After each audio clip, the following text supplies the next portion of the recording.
All right, folks, let's get started. I think what we're going to do today is to continue with the same blogs that we had, the blog post from last week. So on the 18th, we went through the basic questions, and we had a bunch of them left over. So what we'll do today is essentially cover the remaining questions. So did you guys have a chance to look at the questions? All right. Anybody else who's also looked at the questions? Just checking. Yeah, I did, but I didn't solve everything. But yeah, I did go through it. I've solved some of them. Pounded my head against another one or so, and half solved another one.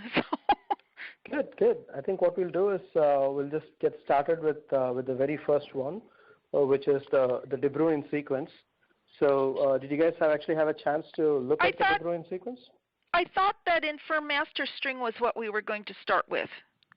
We'd done infirm symbol set, but I don't think we had done infirm master string. Let's leave that out. I actually had put a session marker on the medium. So if we have time, we'll go back to the infirm master string. Okay. All right. So De Bruijn sequence. Did anyone have a chance to look at it? I've looked at it. I've pounded my head on it. I'm having trouble generating them manually. And it is basically, it's a flavor of permutations with repetitions in a bit of different order, except the number of permutations you're going to have is minus the amount of overlap you're going to have at the end. Do you know what I mean? I kind of follow. Let me take a step back and ask folks: is everybody clear as to what a De Bruijn sequence is? Yeah. Okay. So if not, I think what Pamela has done is she's actually posted a link on the Etherpad. Please take a look at it. The link actually graphically kind of explains with a little bit more colors and information. So the place where De Bruijn sequence is actually often used is in things like remote control codes, right? So what happens for remote controls is that it's just a series of like zeros and ones. That's what gets sent out. And the remote control, the way it actually ends up working is that there is a buffer of like 10 bits or 6 bits or 4 bits or something like that. And then you keep passing on instructions like bit by bit. And the data just gets, the first bit comes in, the next bit comes in, the fifth bit comes in, the first bit just gets off, and so on and so forth. So essentially at any point of time, you have the last 4 or 5 or 10, depending on the buffer size. That's all that's left. So it's more like you always keep track of the last 6 bits or last 8 bits or whatever that is. And then you compare that against the signal that you are looking for. So if you're in your television, if you're looking at the off code, then what it does is that it just compares the last 10 bits that it received against like a known off code and says like, yep, now I can turn the TV off and things like that. So that's how it works for a regular remote control. Now, the fun little thing is that if you have a 4-bit sequence, right, and you wanted to like make sure that you are enumerating all the combinations, how many combinations of 4-bit sequences can you make in general? If I give you 4 bits, how many? 16? It is 16. It's 2 power 4, 16. So there are 16 unique numbers you can make in a 4-bit sequence, correct? And if you have to enumerate all of them, then what you have is it's essentially 16 bits times 4. So if you pump 64 bits out, then you have covered everything. You can like send 4 zeros, then send 3 zeros and a 1, then send 2 zeros, 1 and a 0, and so on and so forth. Finally, with all the 4 ones, you have sent 64 unique bits, and each of the bits, now you've covered the entire sequence. But the fun thing here is that you don't actually have to send 64 bits to cover everything. Like if you send 4 zeros first, and then you just send 1. So you've only sent 5 bits at this point of time. You've sent 4 zeros and a 1.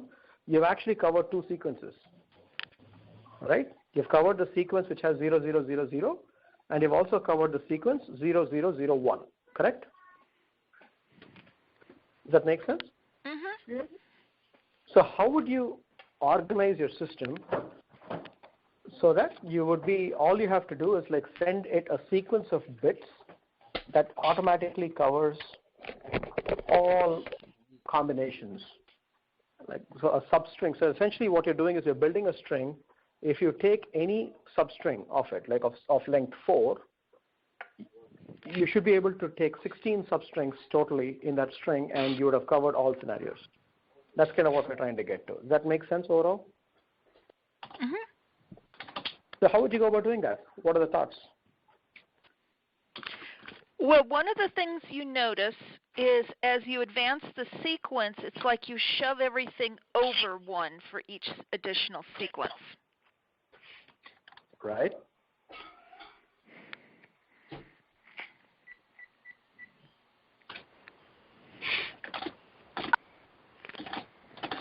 That makes sense. Go on. Vivek, actually, before we go on, I was finding it difficult to follow what the sequence exactly is.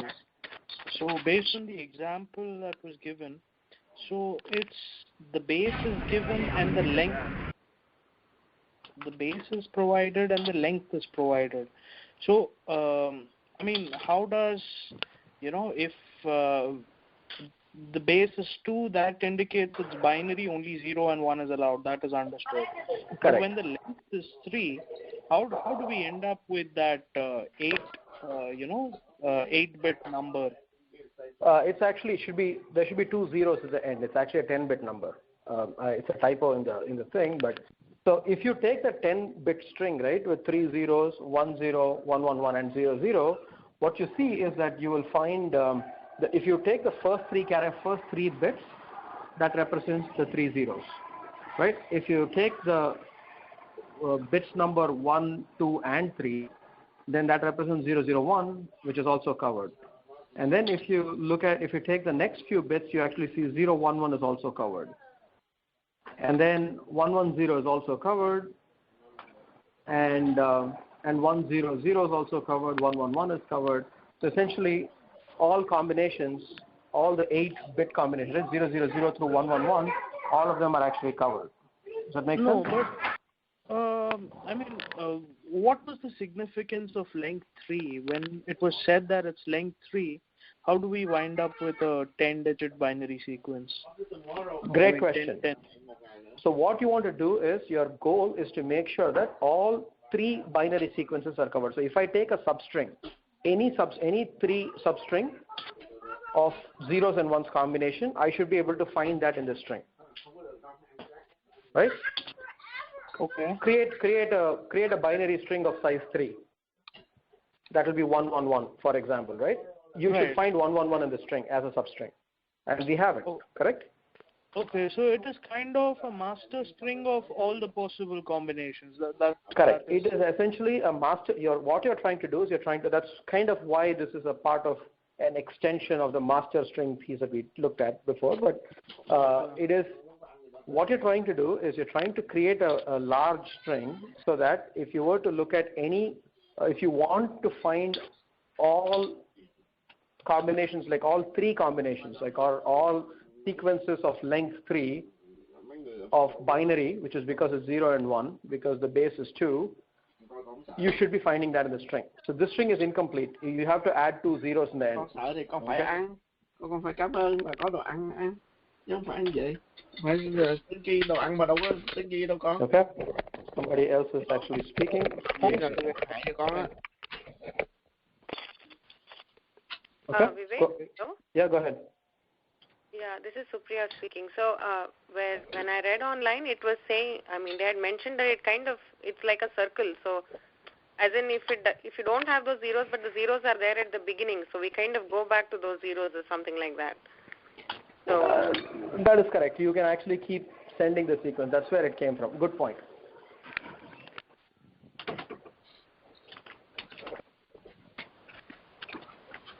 Okay, go ahead.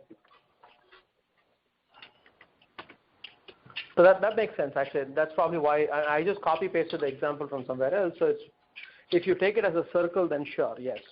But in a true representation, if you just add the 2 zeros at the end, you have all combinations directly as a substring.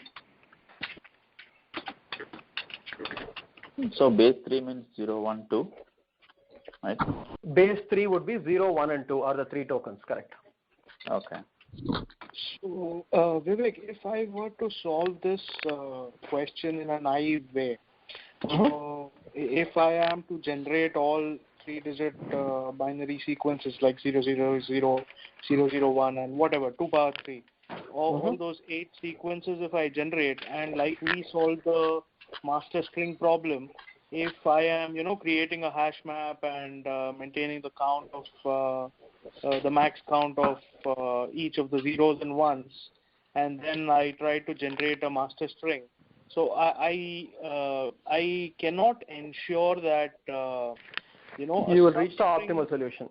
You will not be the most naive solution will actually be to take all the 8 combinations of 3, and that's 24 bits, and you just concatenate them. That will work, right? But that is not the De Bruijn sequence, because that won't give you the optimal size. You can definitely do better than that, right? Okay. Now, how do you do better than that is, unfortunately, if you go through the master sequence problem, if you try to generate it like that, then your challenge will be that when you concatenate, right, the order in which you start using or finding the characters will make a difference. Right. So one thing you can do as a theory is to assume that you will be able to generate by adding 1 extra bit, right? You should be able to automatically generate a new sequence, new number. Previous 2 bits are always set, right? Yeah, 2 bits are always set. The new bit that you add should be something that is new. Different, that you have not used before. That you have not used before. As long as you can do that, you'll be fine. So if you start with like 0, 0, 0, then the next one cannot be a 0. It has to be a 1. Because if you add a 4th 0, then that is the 4 zeros. That's the same as 3 zeros, which is not what you want. Correct? You can do that. But then after that, it's what more will like you a do? state. No, after the first one is easy, right? The 4th bit being 1 makes sense. That is easy. What about the 5th bit? That can either be a 1 or a 0. Correct? Correct, but then the problem, it can be either 1 or 0. And will both give you, will both work? Go ahead, Supriya, you had a question. No, I was just trying to think aloud. So if somebody else is, Go on. This is your opportunity. Go ahead. Okay. So as you were saying, if you're taking a sequence with 3 and the 4th digit would be 1 based on, because we have already put 3 zeros, for doing the 5th one, we'll have to probably look at the previous 3 and then figure it out, right? Or not the previous 3, the previous 2, because 2. Okay, 2. Okay, right, but the problem is that the 5th one can either be a 0 or a 1, because you have not used either of the combinations.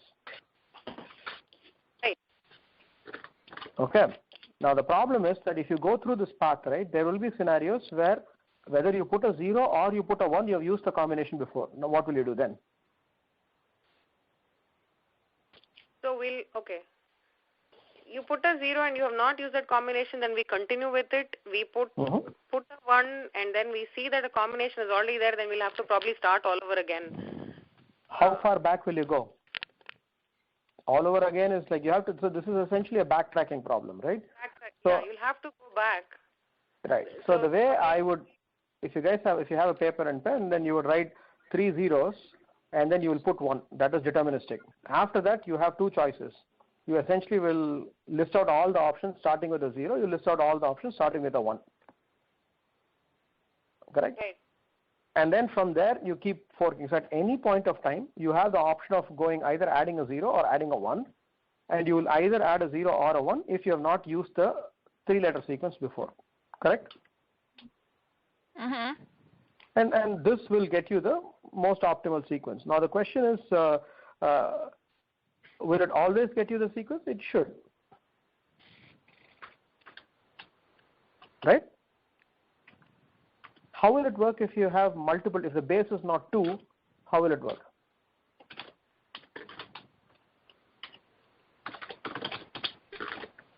Say the base is 10. I'm sorry, please go on. No, if the base is 10, what do you do? So then we probably have to start from the 5th bit, right? As in, or 10th. If it is 10, it's probably like from the 12th, I mean... No, the base is 10. The base is 10, which means that the number of digits, you can use digits between 0 to 9, all of them. 9, right. So it's not the length. The length is still 3. Correct. Okay.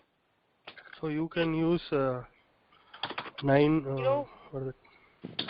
Like 3 raised to 9, 3 raised to 10 combinations, right? So you need to generate all the 3 raised to the power 10, which is like 0 to 999, which is like 1000 combinations, right? You need to generate not 3 raised to the power 9, but it's 9 raised to the power 3 or 10 raised to the power 3. Correct. There are 10 symbols, right? So what we want to do in this case is you start with a 0, 0, 0, right? And the fourth digit cannot be a 0 because you have already exhausted 0, 0, 0 as a combination. The fourth digit can be anything from 1 to a 9. Right. Okay, so you can put a 1. And then the fifth digit, it can be anything from 0 to 9, it can be any of them. And so on and so forth, right? You will be able to find a solution based on that. So how will you write code for this? I'm sorry, Vivek, are you maintaining a buffer or something where you are actually maintaining all the combinations that you created earlier? I will put it in a hash map. Okay. Or a bit vector, because it's only a finite set, right? Okay. So I can create a bit vector and just store it inside that, like a hash map, array, bit vector, whichever mechanism. Essentially, I will know whether I have created that combination already or not.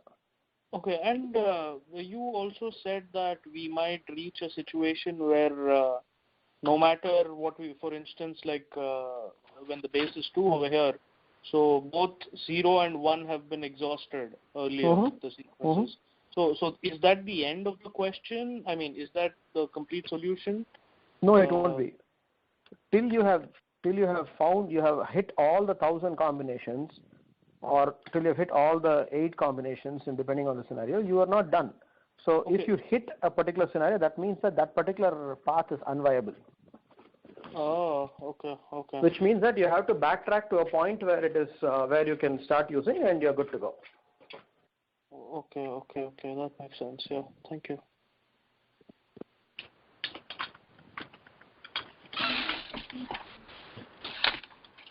Hi Vivek, Sandeep here. Is it possible that we can have 2 solutions with the one being larger than the other? Is that possible?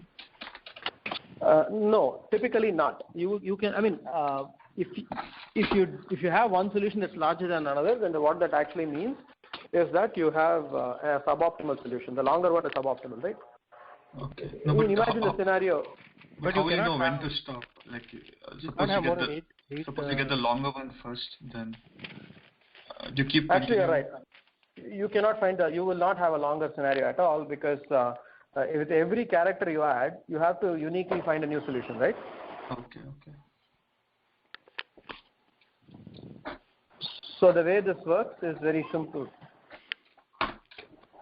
So the way this works is that for like, remember for the 999 solution, right? You start with 3 zeros. That represents one combination, and then you are adding how many digits to it now? You are adding precisely. You will have to add 999 digits to get all the other 999 combinations. So your final answer will actually be 1002 letters. Correct?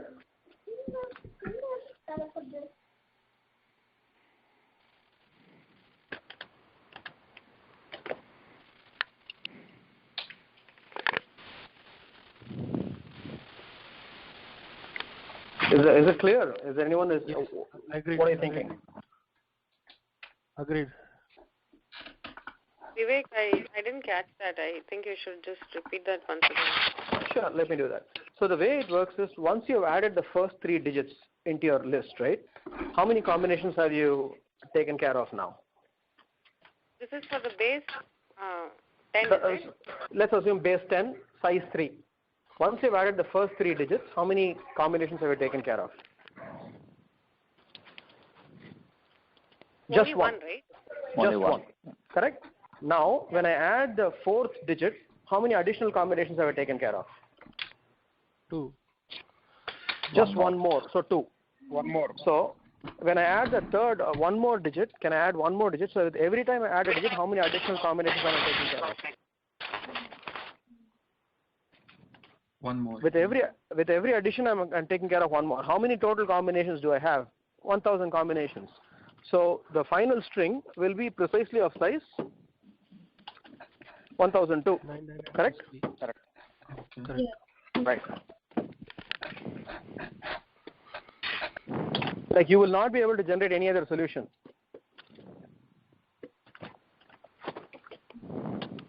But it need not be in order, right? It will not be in order. I don't think it's a question of need not. It will not be in order.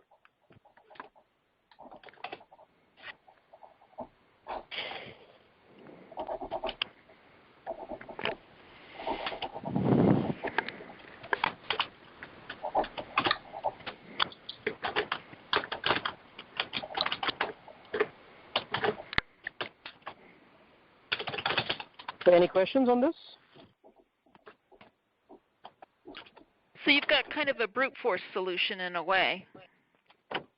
It's a graph traversal kind of a question. So you are trying to. It's not really brute force, but you're traversing the graph and you're backtracking.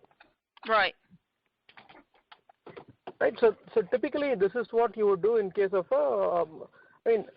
imagine this scenario, right? The other way of actually picturing the solution is that you create all the combinations. So you have 1,000 combinations with you, right? The 000 through 999, all combinations are there. So what you'll do is you will connect all the nodes of the graph based on what you can generate following something. So it's a directed graph. So 000 will be connected to 001, 002, 003 up to 009. Because essentially you'll take the last two characters and you'll add a third character to it.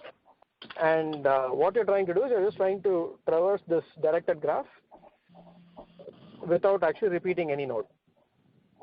Does that make sense? Mm-hmm. So this ends up being a graph traversal problem, which is what we are doing pretty much without actually having to construct the graph. With the algorithm that we just talked about, we are doing the exact same thing without actually having to traverse the graph. Right? This is a fun question. So for folks who are like curious as to why or what is this and how this works, right? So there is this like remote device called like TV Be Gone, and the whole idea there is that it actually broadcasts the on-off signal to turn off any television manufactured in the United States. It's a tiny little device which you can. It's like it's the size of a I don't know, maybe like much smaller. It's actually probably smaller than a watch, and it takes a few button cells, and then it's got a transmitter for remote control signals. You push a button, any television will be turned off because it just cycles through all the codes required to turn it off. So it uses like a concept such as this to make it happen. Another one is garage remote control opener. Older version of garage doors actually do not cycle their code, so they use a similar vulnerable mechanism. So you can go through the entire sequence in a matter of few minutes, and you should be able to open any garage door, no matter what the code is set, pretty quickly. So these are like practical applications of how De Bruijn sequence has been used in the past. And if you look at the link that is posted on the blog, on the Etherpad, it actually talks about what is called a De Bruijn torus. And a De Bruijn torus essentially is similar to a De Bruijn sequence, except that it's in 2 dimensions. So which means that in a matrix, a big, large matrix, if I give you a submatrix of size like 6, like if I give you a 6 by 6, if I give it 36 pixels, 6 by 6 small square, I can tell you exactly where in the entire sequence it appears. And this is used by I don't know if you guys has anyone used LiveScribe, the automatic recording pen? At least heard of it? There's a pen called Echo. Yeah, heard of it. Okay. So this uses that. And what it does is that, so essentially it has a camera on the pen which looks at the paper, and it actually takes a picture, or it takes like a live feed of the small 6x6 grid, and based on that it's able to figure out exactly where it is in like 1 million square kilometers of paper. The actual De Bruijn sequence or torus, when you print it out, would be about like 1 million square kilometers of paper. And so they are able to make books and notepads and things like that, and they know exactly where on the notepad, like which page, which location you are. It's actually pretty fascinating as to how they have used this physical concept into something that's very practical. Vivek, what was that two-dimensional thing you mentioned? It's called a De Bruijn torus. De Bruijn torus. Okay, and you were mentioning some kind of an application for that. So if you are given partial pixels, what are you able to do with that? If you're given, so essentially the way the De Bruijn torus works is that they have generated the entire two-dimensional matrix landscape using some particular algorithm. All right. Now, if I give you a sub-matrix, if I give you a 6x6 matrix, there are unique. How many ways can you have a 6x6 matrix? It's 2 bits, right? It's 2 power 36 combinations exist. Correct? Yeah. And based on what exactly the sequence of dots are, the system can actually tell you where in the entire space you are. As in, this particular 6x6 matrix appears on the big matrix at this particular location. They'll be able to tell you that.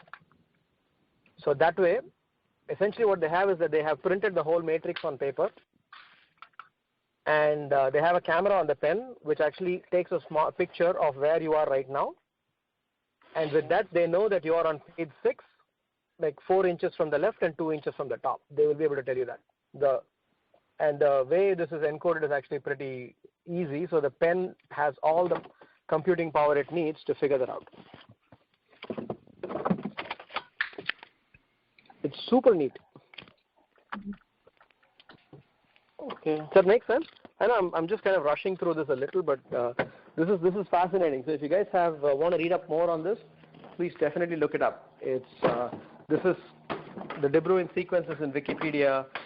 Anoto is a Swedish company that owns a patent on this thing. LiveScribe is a California-based company which does this. They actually, I think they own a license to manufacture this. And I believe if you have Leapfrog also had this. I think I forget what it's called. It was called like an Echo Pen or something. I forget what it is, but it also uses the same concept. So it's actually in kids' toys, where it uses a similar concept of a camera and figures it out.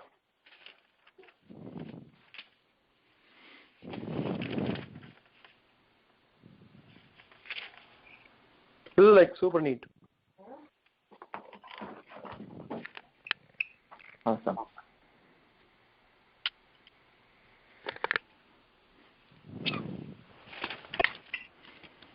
All right. So moving on. Let's look at the next one. Okay. So this one is more like a spin on the classic problem. So we are trying to figure out the longest alternating subsequence. So I think a few weeks back we did create like the longest, we created a alternating array, right? So the whole idea there was that what we want to do is we want to figure out in a given array, I want to find a scenario of where the first element is smaller than the second element is greater than the third element, and the third element is smaller than the fourth element, and so on.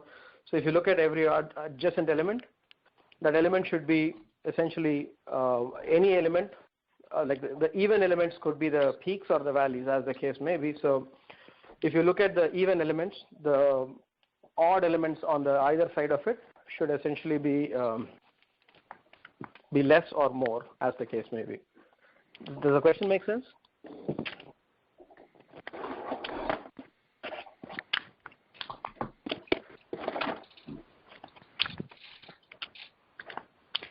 So that's increasing, decreasing, yeah. Yeah, it's an alternating subsequence. So it's increasing and decreasing. So your goal is to find the largest increasing and decreasing subsequence in a given array. Let's assume all numbers are unique. When you say subsequence, you mean they have to be contiguous? Yeah. Yes, continuous. Correct. Contiguous. Correct. Good clarification.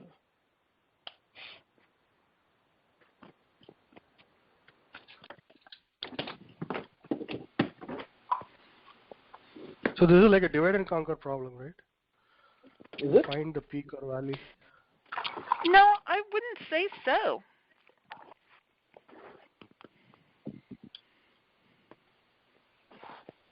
Okay. So how would you do it? We can sort and try from both the ends, right?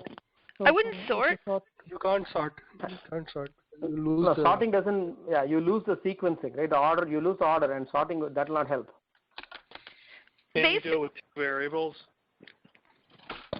I did a variation on this with variables, and it's basically you keep track of the last one you saw and whether you were decreasing or increasing between the last two. And then I kept the index of the, I had four variables, and I had the lowest and the highest index that had been saved where I had a sequence, and then I had my current one. And of course, if you get 2 decreases in a row, you're out of sequence. If you get 2 increases in a row, you're out of sequence, and you start over. Mm-hmm. So basically, yeah. And so that's basically how I did it. And yes, it's order of n. You have to go to the end. Mm-hmm. And then I had my 4 variables. I said, okay, this index I started my sequence. This index I stopped my sequence. I can subtract the 2 to figure out the length. And next time I came across one that was longer, and then of course if I got 2 decreases in a row or 2 increases in a row, then I'd say, okay, I'm starting over again. And then you have a couple more variables, which are your current low and your current high. And as long as you're still in this, so you set your current low to be. So let's say you've got 2 decreases in a row. You set your current low to be the index of the second decrease, and then you're looking for an increase on the next one, and you just keep bumping up your current high index, and then subtract them to get the length. And then when you get to the end of that, you say, is this sequence longer than the previous one I saved, or less? By the end, you should have the longest one. Of course, there's the case when you are at the end of the array. Mm-hmm. So that's basically what I did. Makes sense. Is there anybody else with a? Does this make sense, or is there anybody else with a different approach?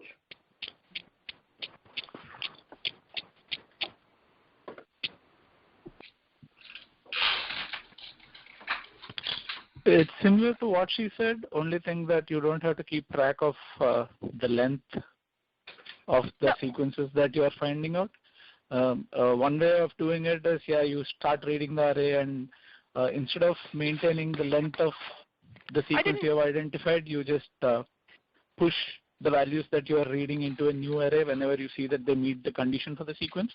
And whenever they don't meet the condition for the sequence, in the new array you start a new element, which represents the next sequence. Yeah. So by the end, by the time you come to the end of the given array, your new array will actually have elements which are varying sequences of various lengths. So you do one last computation on the new array to find out which element has the longest sequence. Yeah. Well, I didn't all I did was calculate the length on the fly, but I only kept the biggest one. And so if I found a larger one later, I just said, forget the first one. Yeah. No, I get it. You don't need additional space for this, actually. I mean, you can just make do with constant space. Exactly. So, what is the minimum size of this longest alternating subsequence? Given any data set, is it 3? What if I have a always increasing array? Then it's only 2, right? 2. It's an increasing sequence. It's 2. But okay. If you have a completely sorted list, does that even meet the condition for what we are trying to find out? It's supposed to be will, right? Right. It's essentially alternating subsequence. In the very base case will be that if it's an ascending sorted array, then you have it's an increasing sequence. There's no decrease. So if you pick any 2 combinations, you say that these 2 actually satisfy the condition, right? So, or if it's a monotonically decreasing array, then you say 2, which is also the same thing, right? Is it possible to have less than that? No. Not really. No. Are you sure? The only other alternative is that everything is equal. No. It's all unique numbers. Array does not contain duplicates. All unique numbers. In that scenario, is it possible to have anything less than 2 in terms of increasing decreasing sequence? No. You need at least one increasing followed by either decreasing or the other way around for it to become the sequence. The base case is that what if the array contains only one element, in which case this is not even defined. There is no sequence. Right. There is no sequence.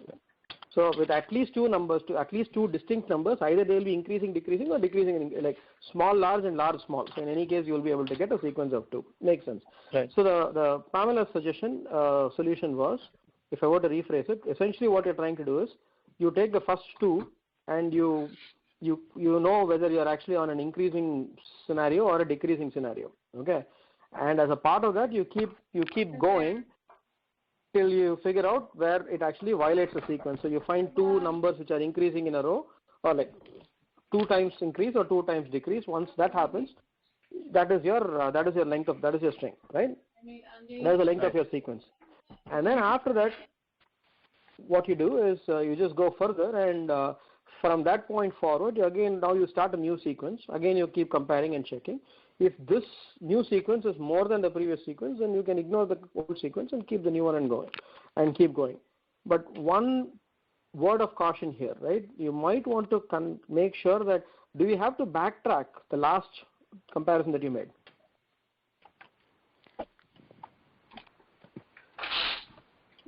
What is their equal, Vivek? What do you mean by backtrack? So if if you guys are on the Etherpad, right? Yeah. Let me get on the Etherpad as well. Give me 1 second. Okay. So if I have a sequence, come on. So if I have a sequence that is essentially like 1, 2, then it's like a 1. Okay. Now I have a 2 and I have a 3. Okay.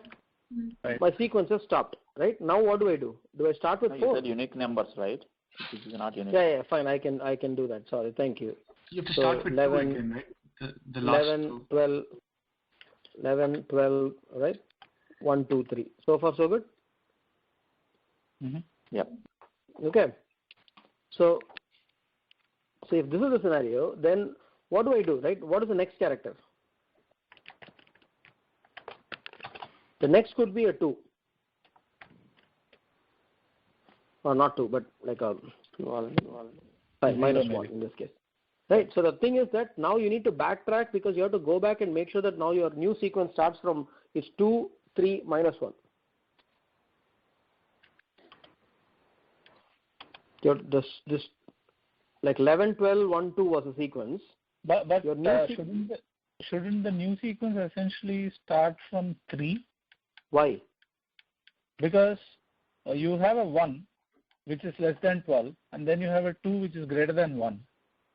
Right? So essentially after 2 we are supposed to get something less than 2, but we are getting a 3, which is where the sequence breaks.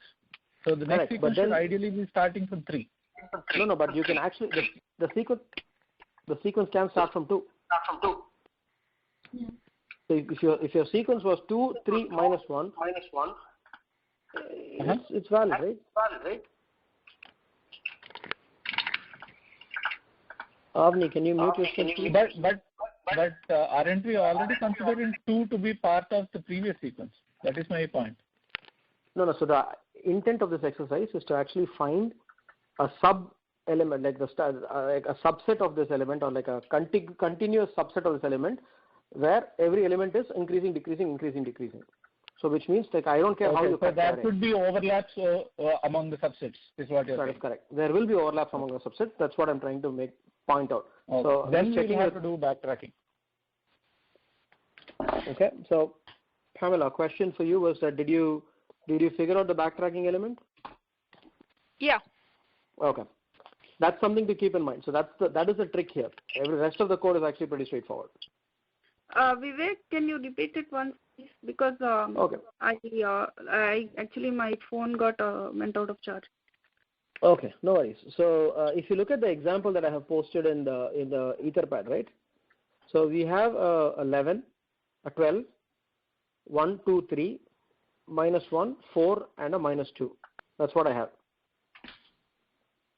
Okay.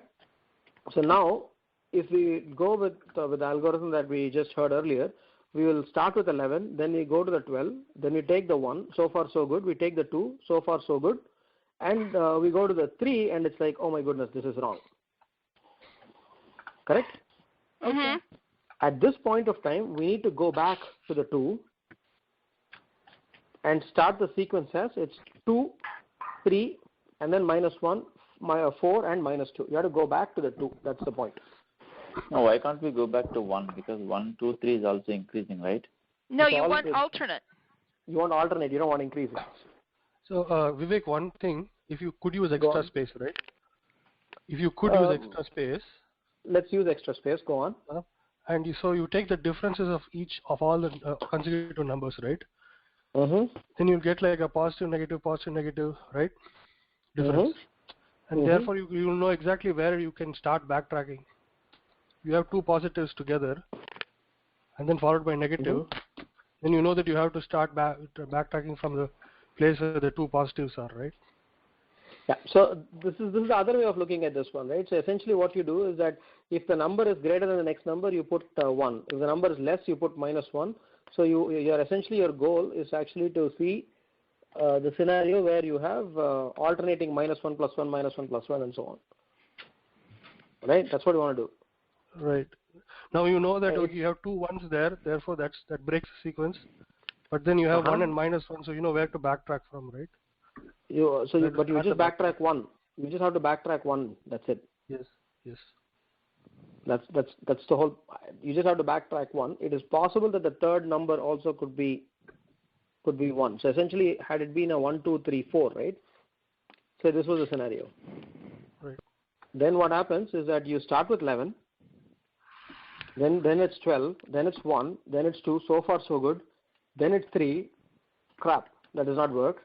Then you have to go back and we look at 2, 3 as a sequence. Now you're looking for the next number, which is supposed to be less than 3, but is actually 4. Then you say, that's crap.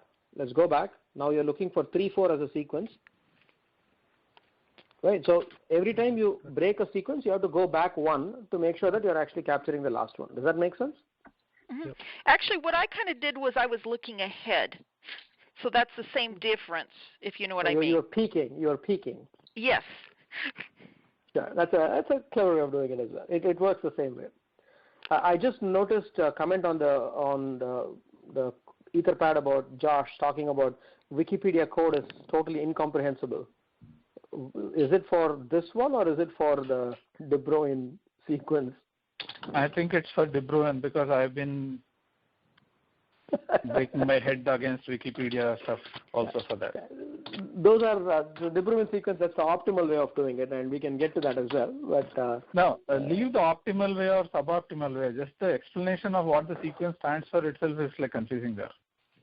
I think the line number 15 in Etherpad actually has the data genetics website, and that actually explains this in a little bit more clarity. I mean, there's a little bit more pictures. So please take a look at it. And folks, if you, I hope the explanation that we had, the discussion that we had about De Bruijn sequence was helpful. At least now we know what it is, and maybe we'll make it work. All right, so that's the increasing decreasing one. Okay. What about the next one? This one's a little weird. What about this one?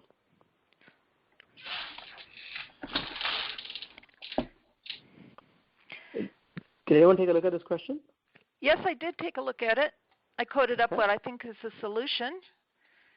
Okay. Before we go to your solution, Pamela, like I'm just trying to. Are folks clear with the question? Let me just quickly go through the question. The idea is that so you have these nucleobases A, G, C, and T.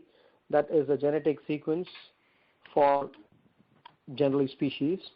And then the idea here is that you're given the sequence for like all the species of a planet, and two species are considered close if the order in which these things appear is actually matches more than 50% of the sequence. So if you have three species given, S1, S2, and S3, S1's all A's, surprise. S2 is all C's, and S3 is like just AC, AC, AC, AC. Then S1 and S2 are not close at all because they have nothing in common. So we are looking at sequence in the sense that they have to appear in the same order, but not necessarily together, which is a different definition of, like, it should be in the same sequence, as in they should appear in the same order, but not necessarily together. So if you look at S1 and S3, the closest, you have 5 A's in S1 and you have 5 A's in S3 as well. So that is what is common between S1 and S3, and that's 50% of the 10-letter string, so they're considered close. S2 and S3 are also close because 5 C's appear in the same order. So here when you say same order, you're talking about the same location in the string. No. No, order, as in if you had another species called BCB or CBCB, right? Right. That would be considered close to S2 and S3. So how would it be considered close to S3? Because 5 C's appear in order. Starting from left to right, if you were given the permission to delete 50% of the characters, finally right. both strings will be identical. Then they're considered close. So Vivek, if there is like for example in S3, if there was a G somewhere in between, then it would be a break, like it's not then, like 5 together, so it is not close. That's what you're saying. Correct. So if I have S2 and S3, let me go to the Etherpad, and if I had a S4, which is identical to S3, with the exception that I just take the middle A and make it a G, then S4 is still close, right? Because the 5 C's still appear in order, so we're good. So far with me? Mm-hmm. But if I have S5, where I replace one of the C's with a T, then they are not close. 50% or more is what I'm looking at. So at least half of them should match. More than 50% is fine. If they match, they should match on the same index in the array? No. It's sequencing, sequence. So if I were to look at in the same order, so like C is a subsequence of S4. Does that make sense?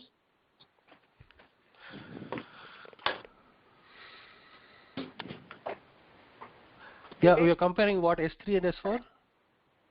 Just S, like in general, right? Okay. The CCCCC is a subsequence of S4, which means that you're just taking characters in order from the master string and you're making a target string out of it. Okay, so you're comparing two of them and looking at every subsequence to see what are the common subsequence. If there are common subsequence, if they're 50%, more than 50% of the length, then they are it's a match. Close. Correct. So it's the longest common subsequence problem. With the 50%, if they're greater than 50% match, then they're equal. I mean, they are close. So Ramya's question was if you had, in your example, Ramya, you have 5 C's and a G, so yes, it will be a subsequence. So Ramya's question was if I have 1, 2, 3, 4, 5, a G and 1, 2, 3, 4, then yes, it is still a subsequence. But if I had 4 C's, a G and 4 C's, then it's not.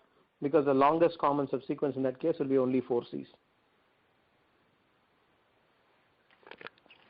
But substring we can still get 5 C's, right? More than that. That's you're right. Sorry, you're right. So it's actually that's true. I say it's just a sequence. So I mean, it's not really common subsequence. It's just that you've got these in common in the same order in the string. Yep. That's what I understood the question to me. So I misspoke. So 4 C's, G and 4 C's is actually has a 80% match with S2 because you've got 8 C's in sequence. I misspoke when I said that. Yeah, yeah, because that's what I understood the question to mean. So. Yep. Sorry, it got carried away. I couldn't follow. Is it the count of C's? I mean, count of letters? That's how you match, or? It's not count of letters, but it actually is count of letters in the same order, or it's letters in the same order. So the way you actually look at, so if I'm trying to figure out the longest common subsequence, right, between string 1 and string 2, is essentially what you're trying to do is from string 1, you delete some characters,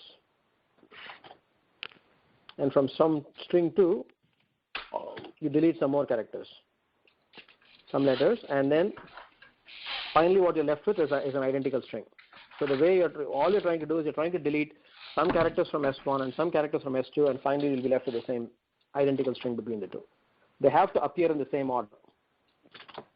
It's not the count. And if the length of that identical string is more than 50%, then they're close, right? That is correct. Somebody had a question. Yeah. Go ahead. Vivek, what I was wondering, will the string length be the same for S1, S2, S3 and all that? No. No, it is not. And the question actually states that it has to be 50% of a smaller sequence. Okay. So if one sequence is 10 and the other sequence is 20, then at least 5 has to match. The subsequence has to be 5.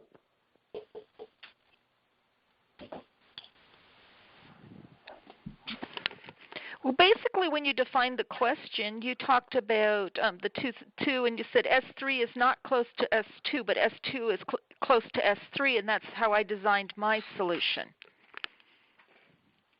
which is a bit simpler.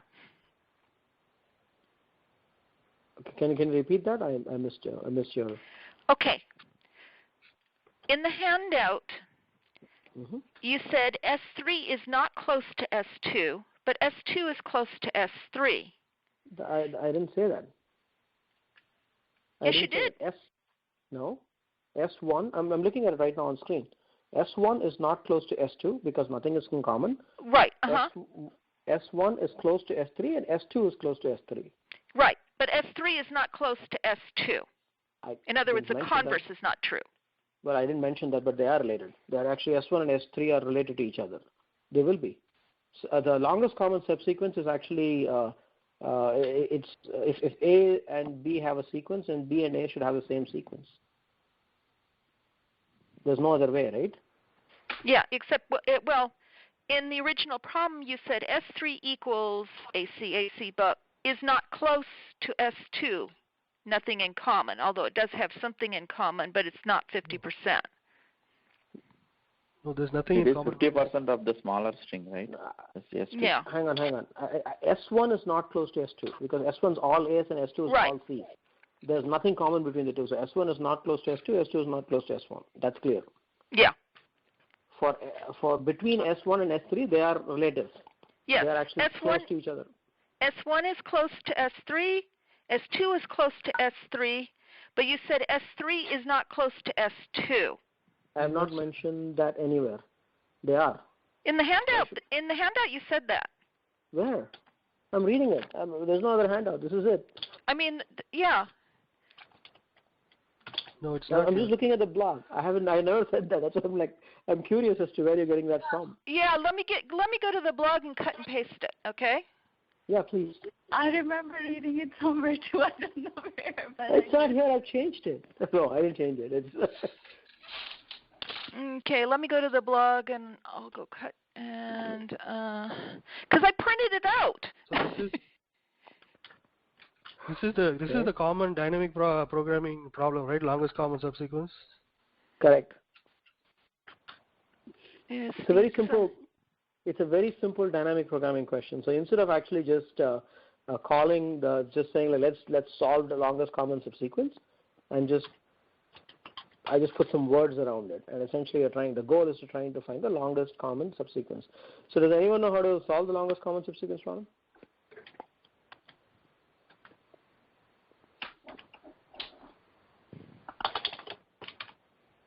Just a minute. So Vivek, I don't know the... Basically create a 2D array, right? And Okay, yeah, the version I'm now seeing was modified. And I have a printed out version, so obviously you modified it after. All right, no worries. I must have. So I've gone through a few iterations. So I must have made some changes. Yeah, and I caught you on your first iteration. Possible. Sorry. It's no problem.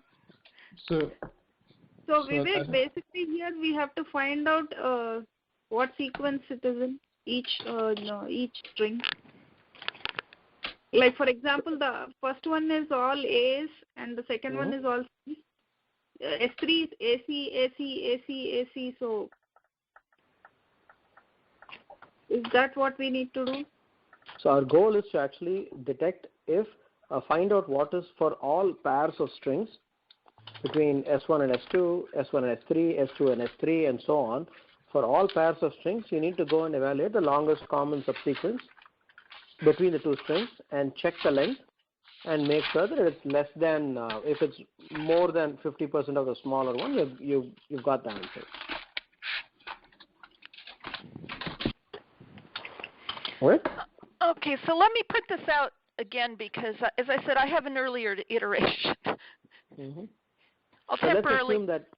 let's assume this is the new one. Yeah. How do you solve this? Vivek, I don't know the dynamic programming solution to this, but something which I was just thinking just looking at the problem, it may be very trivial, it may not even be the answer, but I was just wondering if you take two sequences and in this case, just have the ASCII values and subtract them and then see the contiguous zeros or wherever you find the zeros and just see if that is more than 50% of that shorter sequence. So Priya, that won't work, right? Because the reason why is that when your subtraction, you're actually subtracting at the same index, I assume.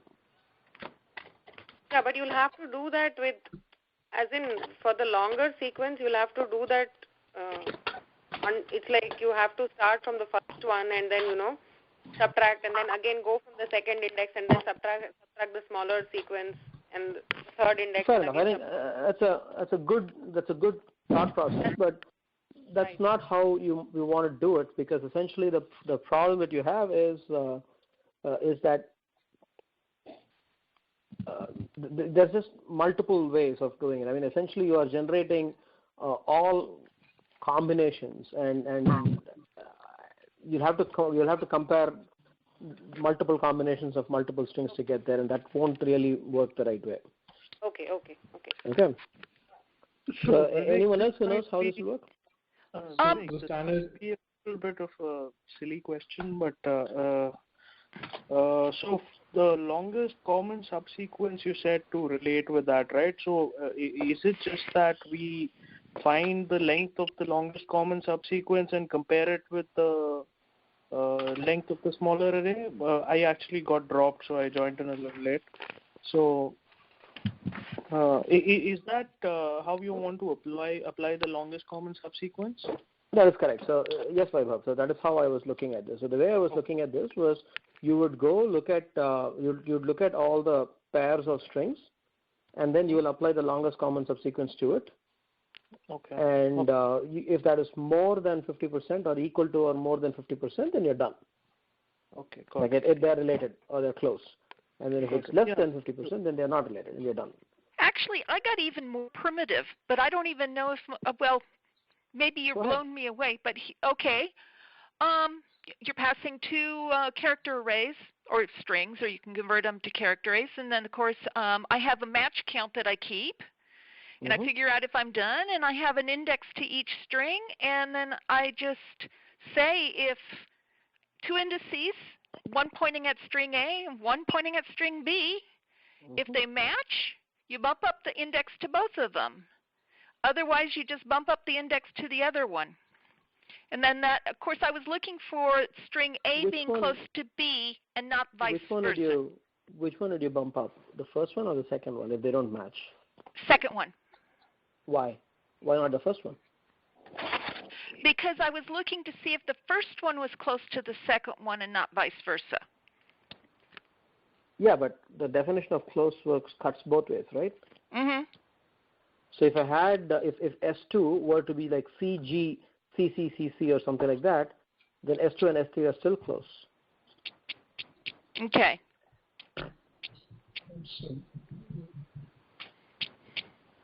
So the standard LCS algorithm would be to maintain a 2D array, and the value at ij would be the max of value of I minus 1 j. I mean, that's basically when the first character doesn't match, you move the second string, and don't increment anything, or a I comma j minus 1, which is like I can probably draw it better than explain it. If they do match, you increment both the pointers and you increment the count by 1, 2, and all you need to return is in the matrix am. If you return the value of am comma n, that's the value of total matches, the longest common sequence between the two. But the issue would be what would be the definition of 50% if the strings don't have the same length?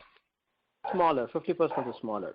Yeah, then so basically whatever the value of a comma amn is divided by the minimum of mn should be greater than 0.5.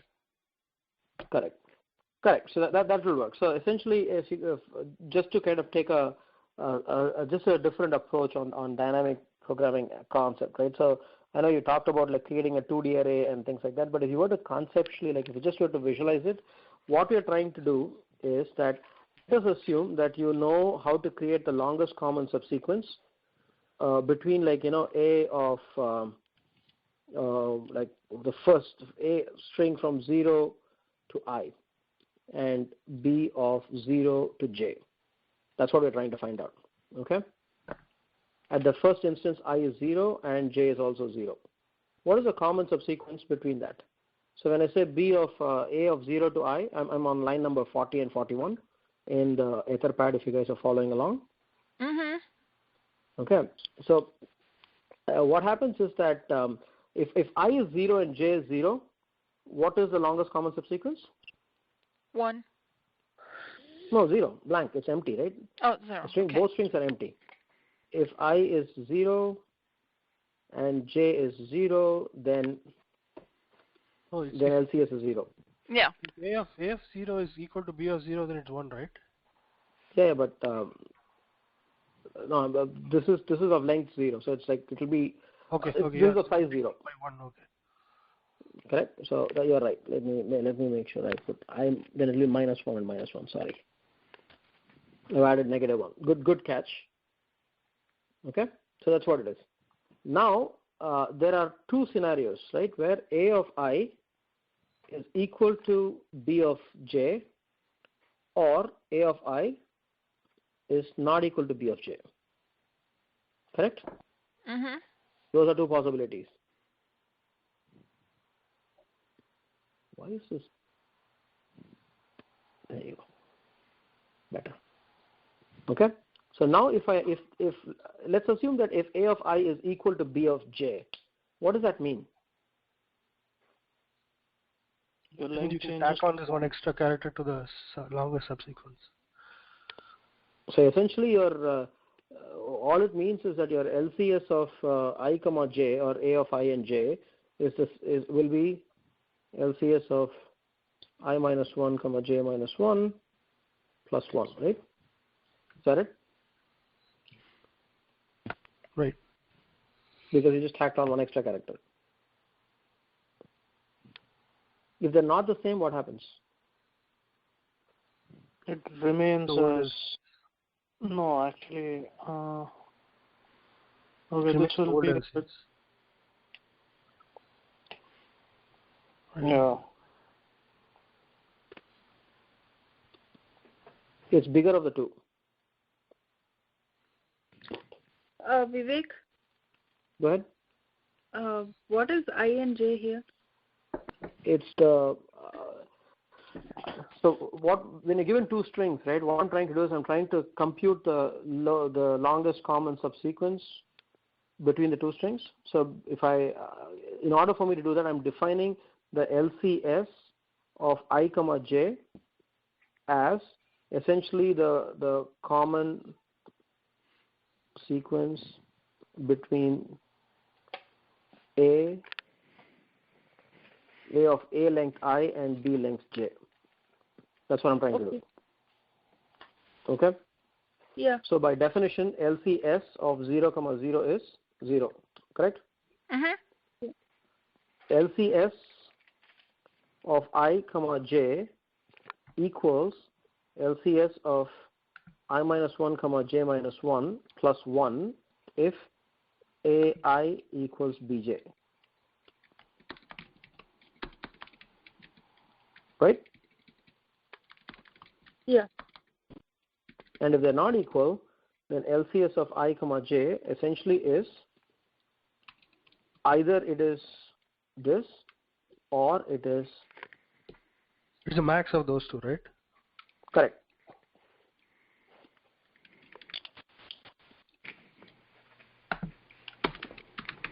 Okay. So and this one is actually so this gives you the length. It doesn't give you the actual subsequence, but this gives you the length. This will work for us. Right? But you can also use the same technique to extract the longest common subsequence if you want, because instead of saying +1, what you'll actually do is instead of that you'll actually be adding just AI to that character, to that place. That's it. It's a string. LCS will not return empty, but it will return this will be null. So this is the scenario for length, and I can just take the same three things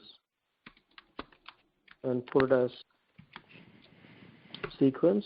So if it's nothing, it's this plus A of I, and in this case it's this. So in this second scenario, the LCS actually returns a string, and it will work. Definitely do code it up.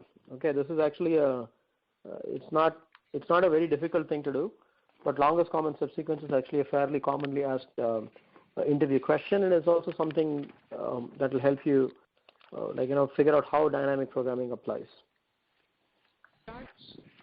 So just a note, right? I mean, I saw this thing in a MIT OpenCourseware. This thing, a good way to look at the longest common subsequence problem is like if you draw it out in a matrix and then interpret the matrix as a graph. So basically, it should end up in a DAG, directed acyclic graph, wherein for every element of the matrix is only depends on its neighbor on the left, or neighbor on the top, and one neighbor on the the diagonal. The diagonal. If it's equal, then it's diagonal. It's very similar to the edit distance and other problems that we have actually handled in the past. Right. Exactly. And like I think the theory there was that if any dynamic programming problem does not end up in a DAG, then it's probably not a dynamic programming problem. Okay. He didn't prove it, but that's what he said. Interesting.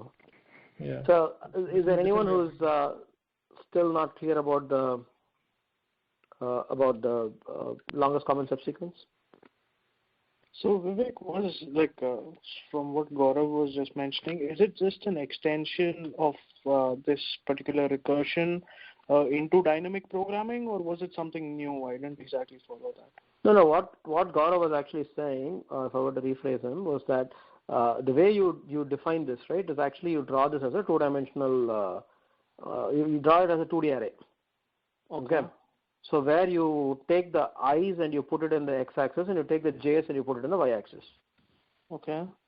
Okay. Now, so essentially, if I were to try to, for example, in this case, right? So you would essentially put all the a's in the x-axis, and then you put that A, C, A, C in the y-axis. That's what you're trying to do. Isn't that what we do in dynamic programming?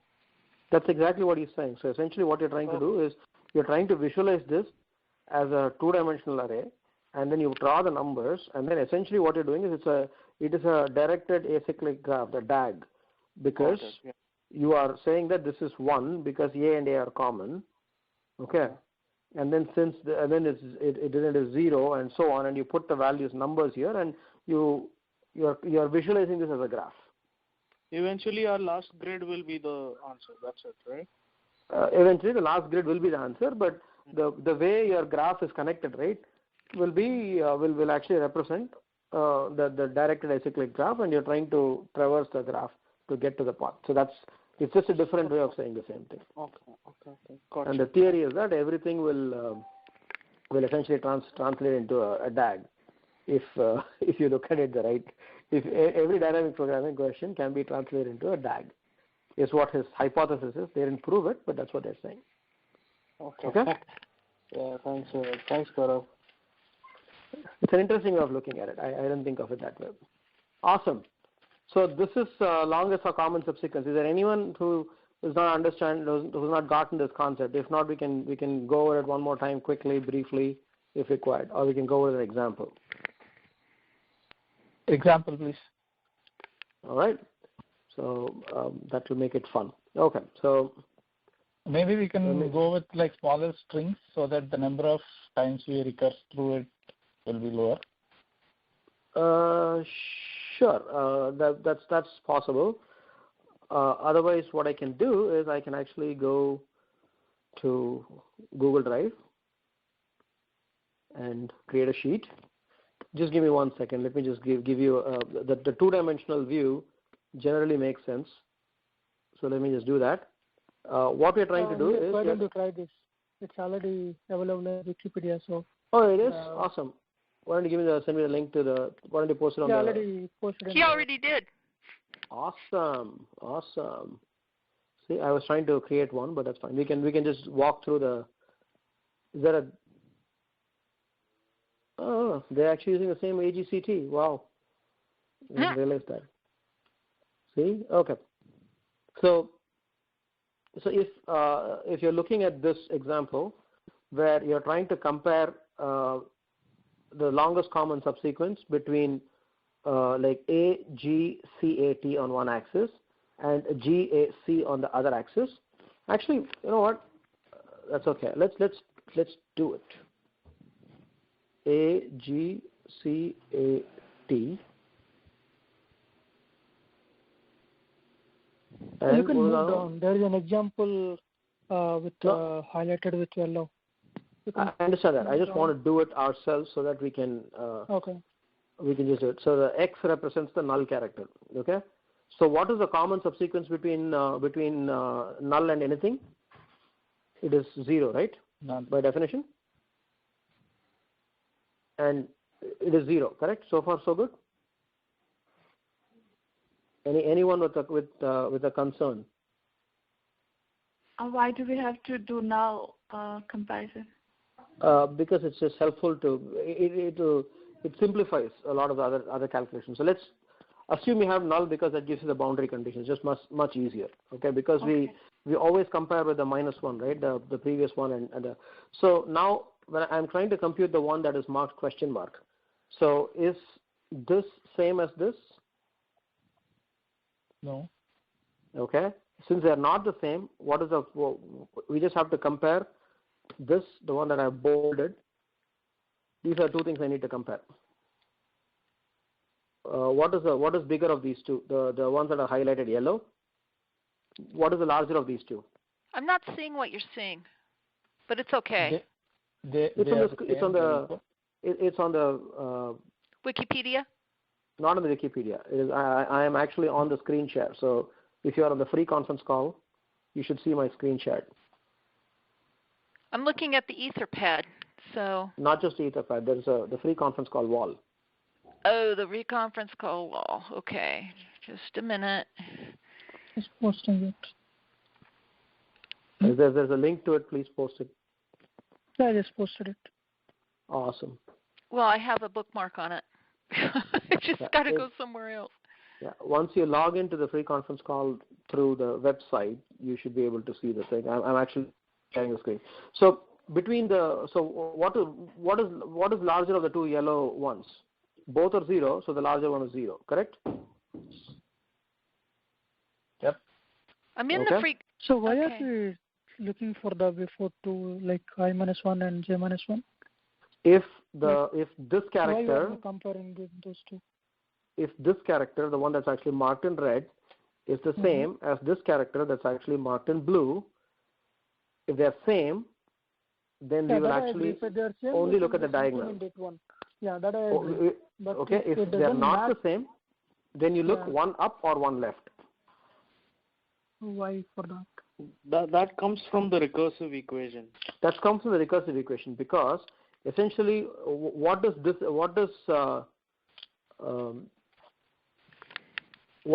represent? The maroon 0 represents what's common between a null string and A. Correct? Yeah. And the yellow 0 represents what is common between G and a null string. Yes. What is common between A and G is essentially the better of what is common between A and null string and what is common between G and a null string. So in this case, it's all 0. So far with me? Okay. The next one will make sense. The next one is this G the same as this G in column D? Yes. Right? So then that's actually one more than the diagonal. So which is this? Yeah. It's not letting me log in, but it's okay. I just pasted it as well. You don't have to. You can just put any username, and there's nothing to log in. Just put in any name and any email address. It should just let you in. It didn't. Okay. Ouch. All right. Yeah. So that's the one. Now, what about the next one? Is the C the same as G? No. No.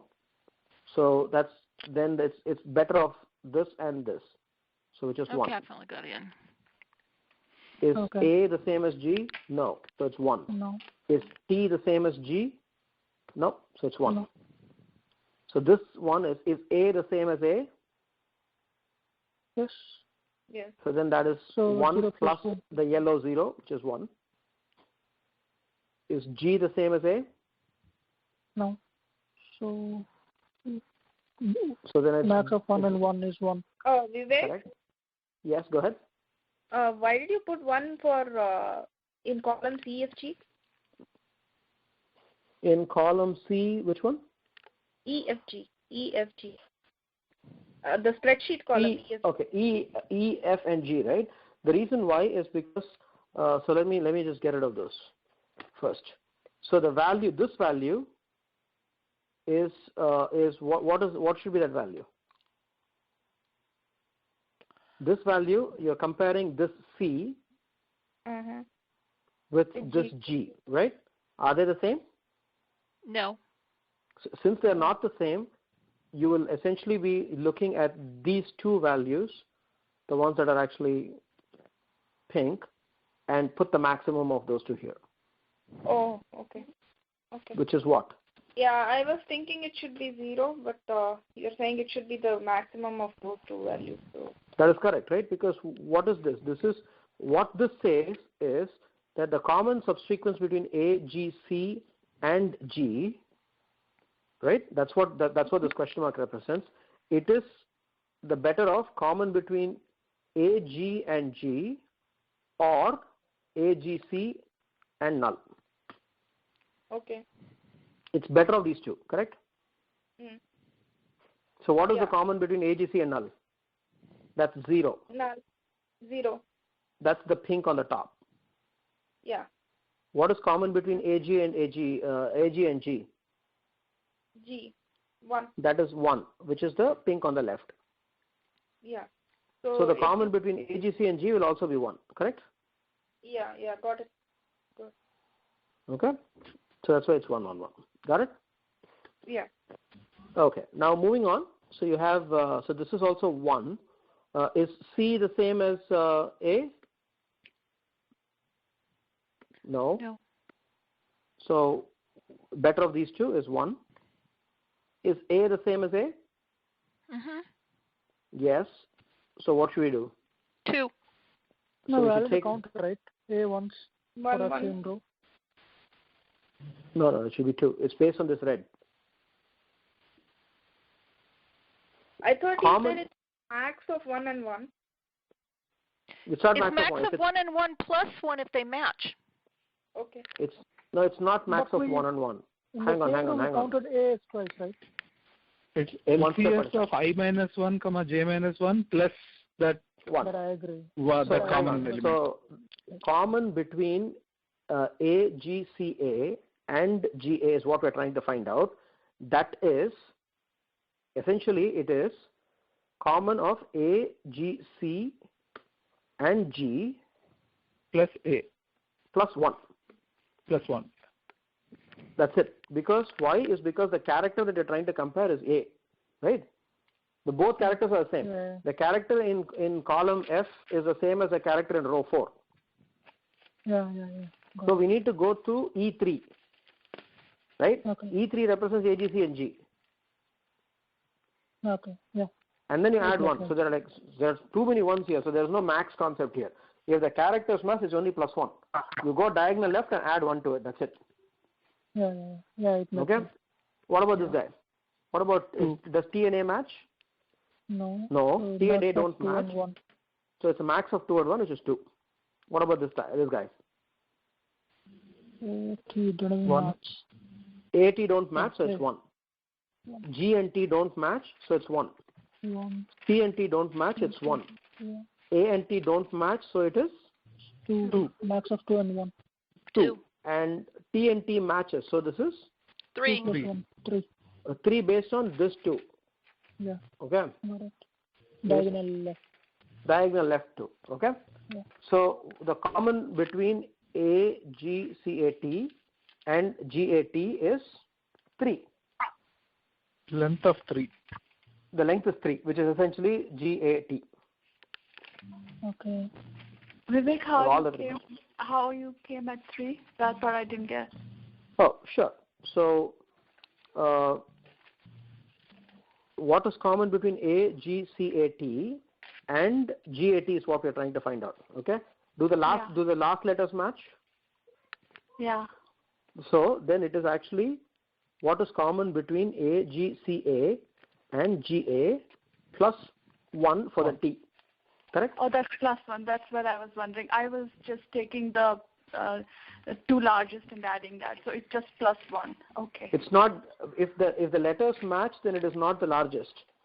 Okay. If the letters match, then it is just that. It's just the diagonal plus 1. Okay. Thank you. Right? Does that make sense? So this is very simple. Yeah. So now what Gaurav was saying was that if you look at this, right, this looks like a graph where this 3 is connected to this 2, and this 2 is connected to this 1. This 1 is actually connected to the left 1, and this 1 is actually connected to the 0, and that's it's a graph. It's like a big maze of different points. You can actually connect every point to every other point based on what value you put it as, right? So that's why it's a tag.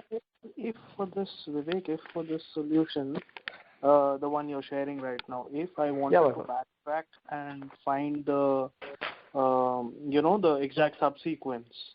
So, I mean, I'm wondering if now 3 is easy. That is my start point. Now, I don't know where I came to 3 from. I could have either come... No. So if you're doing subsequences, right, so then what you do is you don't do it this way. If you want the value, not the number, okay, then what you do is, so this is an empty string. Right. It's the same thing. It's an empty string, okay. Do A and G match? Here. No. A and G, do they match? No. No, right? So then it is the longest of the left or the top. What is the length of the left? What is the length of the top? It's nothing. Nothing. So that's blank. Okay. Do G and G match? Yes. Yeah. Then it is this plus the character that match. So this is just G. Okay. What about this guy? G. G. Did C and G match? No, it didn't match. What is the longest of these two strings? G. The whole row will be G. Yeah, so it will be G, G, and G. Okay. What about this guy? Did A and A match? Yes. Yeah. Yes. So you concatenate A to this. A. Not Q, A. Yeah, close enough. Q is the new A. All right. What about this guy? Do A and G match? No. No. A. No, how do you know what to add? This could, what do you take over here? Do you take A or do you take G? There are two solutions. Either solution works. You can pick one. A. You can pick A or you can pick G. Doesn't matter. Okay. It just doesn't matter. Okay. What you want is actually the length. So. No, not necessarily, right? What if you wanted the sequence was the question? Yeah, you could do that on the previous matrix also, right? Just going backwards, right? That's hard. That's what he was saying. How do you know where you came from? Did you come from left or did you come from diagonal? How do you know that? If you go for column G and row 5, right? You know that they are matching T and T, right? Therefore, you have to go to column F and row 4. You are just reverse tracking the same algorithm, but yes. Just follow along in this. So in this case, right, it's just G. So now in this case, it's still G. It is GA, and this is GA, right? This one is A. This one is, doesn't matter. It could be A or G. You can pick anything. Doesn't matter. This one is A again.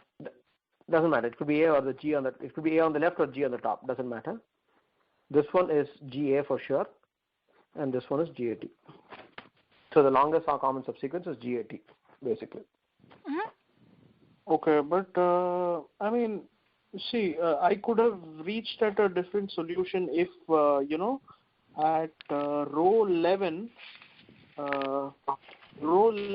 and column G, if you chose to pick G, right, and that eventually mattered in the result. So if I picked A over there, that is correct. Your longest common subsequence could be, if I give you unique characters, and if I give you the longest common, let's actually simplify, right? What is the longest common subsequence between AG and GA? AG and GA, 1. You don't, nothing, right? Which one? No, it's 1. There is one common. Which one? Yeah, either A or G. It could either be A or G.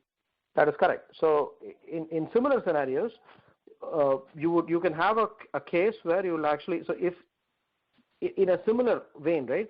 If I had A, G, C, A, T and G, A, T, right? What is the common subsequence between these two letters? A, G, A, G, C, A, T and G, A, G, A, T. What is the longest common subsequence? G, A, G, A, T. Yeah, G, A, G, A, T. It is. Where do you get G, A, G, A, T? Oh, shoot. The longest will be G, A, G, A, T. Let me kill that A. Let me kill the A. Yeah, it'll be. Vivek, can you move It could be A, G, G, A, T, or it could be G, A, G, A, T. Not G, A, G, A, T. It's A GAT or G GAT. That's it.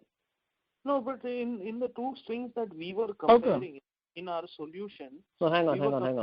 Before we go to that, right? Let's complete this one first, and we'll come back to that. Go ahead. It can still be G, A, G, A, T, right? Well, no, there's no GA. I deleted the A, right? So this is A, G, G, C, G cat, right? So how will you have G, A, G, A, T for the first one? Two A, right? There's two but we are not bothered about the order of the characters, right? We are only bothered whether they are all there in each. No, we are worried about the sequence has to match. No, it is an increasing sequence, but Vivek, it has to be in the same order. One last question. So we were comparing GAT and AGCAT. So correct. Very obviously our our answer has to be GAT. There correct. cannot be anything else. So what I'm saying is, if we can just do this on row 11, if instead of picking G in column D, actually. Column D. Yeah, make that A. Yeah. And continue with A as the common. It will still work out the same way. No, this is the same. Can I end up with AA next, right? You will. Can I actually let me do this for you? No, it will not be AA. It will still be GA because there we are comparing against the diagonal. Hang on. No, you're comparing against the previous and the top. You are comparing against the diagonal there. So since they're equal, right? Because A and A will be the same, so you go diagonal plus 1. Right. So sorry. So why don't you like follow along with me or help me with this, and let's solve this. This is going to take like 2 minutes to do this, right? Let's do this. I got it, Vivek. I'm sorry, I was confused in our comparison. So yeah, it's fine now. So this will result in 2 answers, because this one is blank. This is common as A. This is common as G. Correct? Right. Okay, and this one common is G, G, G, and G. This one is A, and A. Okay. Now, what is this one? This one could be either. It could be A or a G. Right. Go with I the choose A. to pick. I pick A. Okay, and then this one is A. This is GA, and this will be GA, obviously. Yep. What about this guy? This will be GG, so AG. AG. Right. This is AG because we picked A last time, right? So this is AG. Right. This is AG again. AG again. AG. Okay. This is AG. G. This is AG. AGA and AGA. Right. This is AG. AG. AGA. Right? AGAT. So far with me? Now, if I had picked G here instead, right, then what the final output will be GGAT.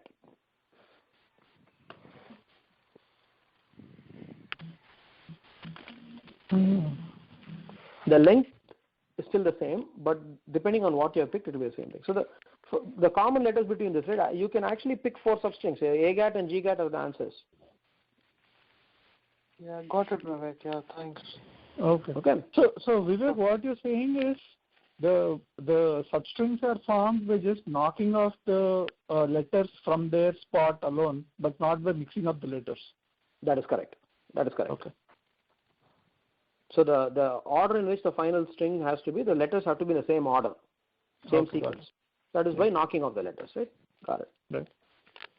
Sweet. So that actually brings us a couple of minutes over the time that we had allocated. So I'm going to stop this one here. We did miss the tricky question, which was given a string, find the longest palindrome that you can make if you're permitted to rearrange the letters in the string, and how will you make it happen with a minimum number of swaps.